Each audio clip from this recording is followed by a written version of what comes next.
back again over here with Chris Rice, a RE/MAX Champions agent out of Temecula. Yes, sir. All right, so how's business doing over there?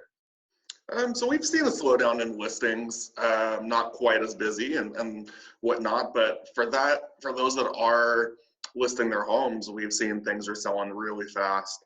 And so the market's still doing well and homes are still selling. So they're selling fast. Is it because they're priced right, or is there just a lot of buyers? I mean, what are you seeing out there right now? Yeah, so of course, overpriced homes that don't show well are always going to sit on the market regardless. But for those that are pricing their homes, at market value and they show well, we're seeing them still sell pretty quick. And I attribute that to just really the lack of inventory. There's not a lot of options out there right now for buyers. And there's still people who need homes. Not to mention interest rates are just incredible right now, about the lowest I've seen them in years. And so combine those two together and the buyers are still moving forward. Now, are you getting any objections from, like, say, for instance, the listing, if they're thinking about listing, but they're like, I want to wait till this whole thing ends? Of course, yeah. And, I think in certain situations that does make sense. For example, I do have a seller who, she's in her 70s. She has some health conditions. She asked my thoughts. I said, listen, if you have to sell your home, let's go ahead and do it. Let's get it listed. But if you can wait, my suggestion is to wait. It's not worth your health. It's not worth taking on that kind of risk to get your home sold. But we do have a lot of precautions we're taking according to the CDC, the World Health Organization, and the Board of Realtors. We're following all these precautions. And so far, all the agents, all the buyers, everybody has been more than helpful as far as following these new guidelines. And some of those guidelines, for example, are making sure that we're not showing properties to people who are just, kind of looking. They're not real serious buyers. They have to have a pre-approval letter before we'll confirm appointments from a good lender. They have to fill out some additional paperwork saying that they're aware of the situation and that there are some risks involved, and that they assume responsibility. But the good part about all this is the fact that, yes, we do have less people coming through the door looking at properties, but the people who are coming through are very serious buyers. And to give you an idea, we just opened escrow on Monday on a new property. We had 4 offers in it. And in order to get those 4 offers, we had 4 showings. Every person who came through the door wrote an offer.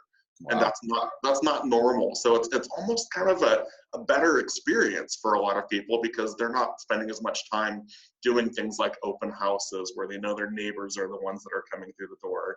And it's a lot of what we call looky-loos. Yeah, the looky-loos, I was saying. Yeah, it's a little tougher, because of course there's a lot of guidelines we need to follow, but we're keeping everybody safe. And it's just less time consuming, and you're not having to leave the home and have as many people come. I was thinking about that too, because I was talking to somebody. I'm like, you've got to imagine if people are really serious about buying right now, and if you list your house, you're going to get those really, urgent buyers that want that house, as opposed to once this gets lifted and we go back to, our regular lives. I don't know if it'll be regular again, but then you're going to have this influx of other listings. And that's going to create a lot of competition. I don't think a lot of people are looking at it that direction. Absolutely. Yeah, I think we're going to be, I think there's going to be a lot of new listings, exactly what you said, as soon as this is over. And it's going to flood the market a little bit. And that could, definitely have an impact if we get to a position where there's more listings and there are buyers out there. But as of right now, it's the opposite. Buyers are scrambling to find properties because there's just not enough out there. I love it. Now, how have you changed, like, your marketing? Have you changed your marketing up in any way of doing stuff? We have, yeah. So what's really nice is that the Board of Realtors has made some changes as far as how we're allowed to market virtual tours. And so not all agents do those, but we make a habit out of doing virtual tours on every listing, even prior to the starting. So now it's really mandatory that you have to do these because it just gives people a better vibe for the house by being able to walk themselves through it instead of just looking at still photos. And what's nice is in the past, the board, the MLS has positioned it so that we're not able to put a link to that virtual tour directly in the description of the property. They have to go through, and sometimes it's hard to find. For example, Zillow kind of buries the virtual tours to where you really have to know where to look for it. And that's the #1 site people use to find properties. Now they've actually approved it so that we can put it in the description so that everybody sees the virtual tour, which is really cool.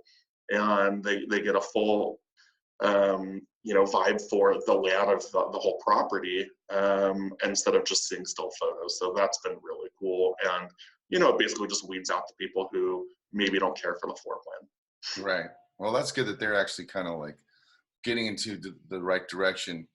But now, do we still have to, can you brand it though? We can brand it on social media, but on the MLS, it still has to be unbranded, and that's fine. Really the goal is to, promote the property and, get as many serious buyers as we can through the door. So, yeah, exactly. Yeah, so we can, anything that's virtual, we're still doing as far as, creating websites that are specifically dedicated to your property. They're going all over social media. So really the biggest change is that we're doing everything that we can virtually, and that's been working out really, really well. Nice. Now you've got a team going on. So what are some of the things that you guys are doing to keep the morale high, and keep moving forward and keep that business going and the longevity? More happy hours. Virtual happy hours. Yeah, virtual happy hours. No, it is true that it's a tough time right now. Things have slowed down, and if you're working with buyers, then great. But for those of us who are primarily listing agents, it's have slowed down some.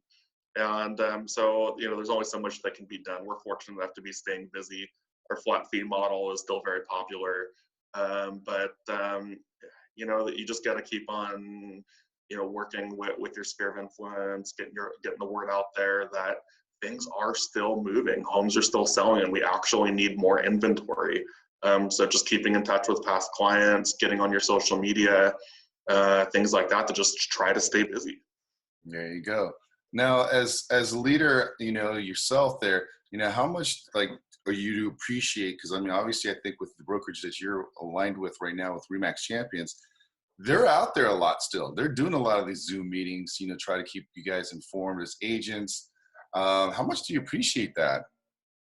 Oh, it's great. You don't want to sit at home for 3 months or however long this happens and have no communication. It's, it's good to, keep everybody in the know as far as what's going on, how the market's doing, how things are changing. And just know that there's people out there that are in the same boat, and hear how they're handling it. So, yeah. Keep going. Keep that morale up.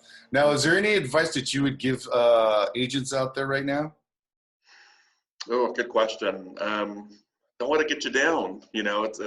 Things are a little different than normal, but they're going to get back to normal, and I think that's going to happen soon. So, find other ways to get business. Keep in contact with everybody as much as possible. Try not to have too many happy hours. I think that pretty well covers it. Appreciate all the great questions. Yeah. All right. Well, there you go, guys. Things are still happening out there. Keep the morale high. Stay positive. Stay away from the negativity, and we'll all get through this. So, again, Chris, I appreciate your time. Thank you for coming on board. And then till next time, we'll see you. You got it. Thank you so much. All right. Bye now.